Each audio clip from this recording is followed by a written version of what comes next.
BC Ferries is feeling 22. That's how many extra sailings it added for the weekend of December 6th to accommodate Swift's shows. The reservations opened last week and Swifties are snatching them up. I had Googled when do ferry reservations open, and I had it in my calendar for much later in the year because I think that BC Ferries normally doesn't open them this early.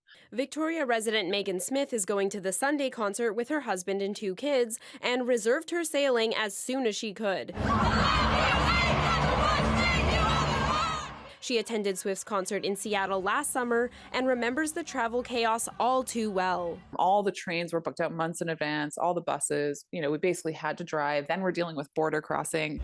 The extra sailings are between Vancouver and Victoria. For fans from farther up the island, Hullo Ferry says it will also add extra sailings on its passenger-only route between Nanaimo and downtown Vancouver. Most likely we will have late-night sailings on all 3 of those nights at coming back at midnight. And what that allows our guests to do is, come over for the day, enjoy the concert, finish the concert, and still have time to get to back to our terminal so that they can be home that night. Bookings for these ferries will open up near the end of the summer. It's a smart thing to do because there's going to be such an influx of people into the city from the island, so I'm not surprised.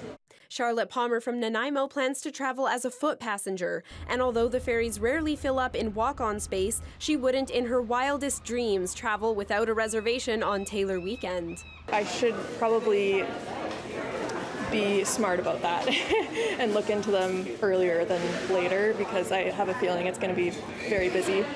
Smith is planning to arrive a day before the concert in case of cancellations. You want to give yourself a lot of time. I don't want to be rushing to try to get over there for the show on Sunday and risk anything happening. Again, especially in December, weather can be really brutal in December. Megan advises other Vancouver Island Swifties to do the same to avoid any trouble while traveling. Michelle Gomez, CBC News, Vancouver.